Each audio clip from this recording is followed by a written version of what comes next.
Language as organised thought coupled with sounds by Ferdinand de Saussure. Ferdinand de Saussure Swiss linguistics and semioticians हैं और father of linguistics हैं वो।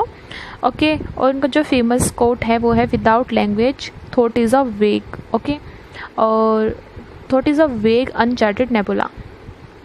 Let's discuss language as organised thought coupled with sounds.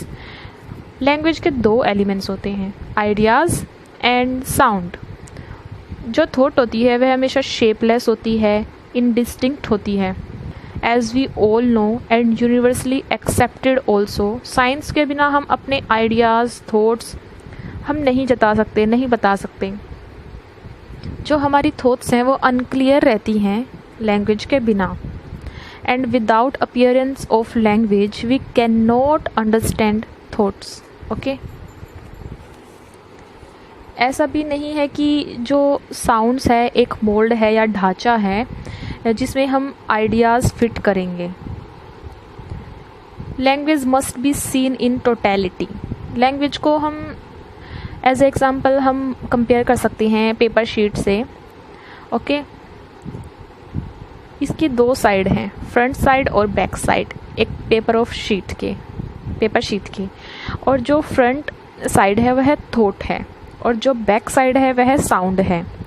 अब ये inseparable हैं, इनको means अगर हम काटते हैं बीच में से तो ऐसा नहीं है कि हम फ्रंट और बैक अलग अलग काट रहे हैं। अगर हम फ्रंट काट रहे हैं तो बैक अपने आप ही कटेगा। Means one can not cut the front without cut the back.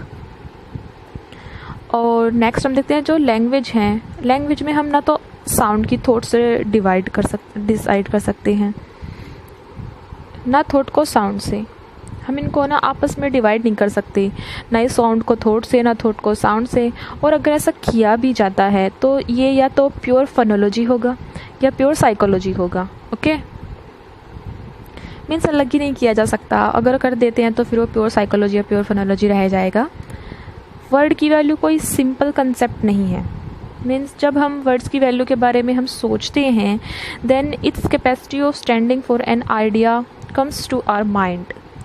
Means this is not complete means अगर एक वर्ड है उसके दो मीनिंग भी तो हो सकते हैं ना। ओके और जो वर्ड की वैल्यू है उसका मतलब ये तो नहीं है कि जो आइडिया वर्ड के द्वारा कन्वेड किया गया हो, ये मतलब भी नहीं है।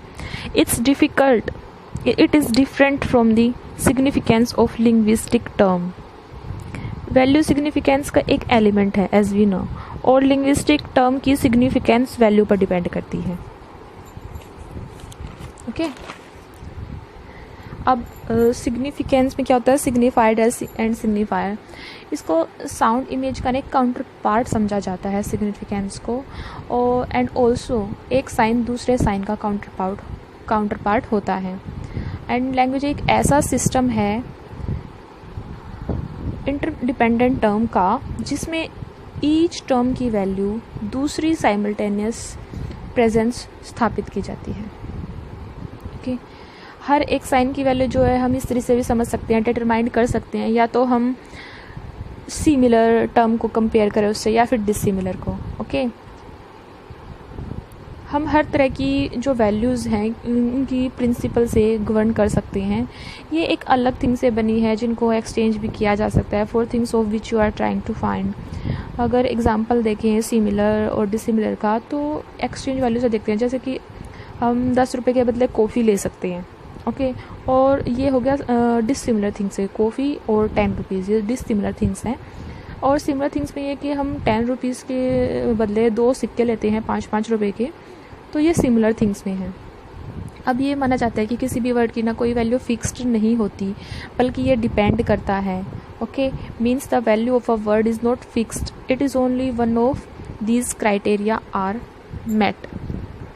ओके इसमें यही है कि जो लैंग्वेज होती हैं उसके दो एलिमेंट होते हैं, आइडियाज़ एंड साउंड, और इनको हम मतलब ये साथ साथ चलते हैं। ओके हम मतलब अपने आइडियाज़ या थॉट बिना लैंग्वेज के नहीं बताते, अनक्लियर रहते हैं वो अगर ऐसा हम करते हैं, और इनको अलग भी नहीं किया जा सकता। और अगर करते हैं तो या तो वो टोटली प्योर फोनोलॉजी होगा या प्योर साइकोलॉजी होगा। और कोई भी वर्ड है उसको हमें ना टोटलिटी में उसका मीनिंग समझना चाहिए। मीन्स लैंग्वेज में ना टोटलिटी होती है, मीन्स हम किसी भी वर्ड को उसका मीनिंग है एक वर्ड का एक ही मीनिंग हो, यह भी ज़रूरी नहीं है। उसके दो मतलब भी हो सकते हैं, उससे ज़्यादा मतलब भी हो सकते हैं। तो ये हमारे क्राइटेरिया पर डिपेंड करता है। ओके, और जैसे कि कॉफ़ी का एग्जांपल दिया था कि 10 रुपीज़ के एक्सचेंज में हमने कॉफ़ी ली, और ये डिसिमिलर थिंग के साथ हमने इसका कंपैरिजन किया, कॉन्ट्रास्ट में लिया, और सिमिलर थिंग्स में हमने 10 रुपीज़ के 5 रुपीज़ के सिक्के लिए। ओके, यही इनका कंसेप्ट था। आई होप आप सबको क्लियर हो गया हो।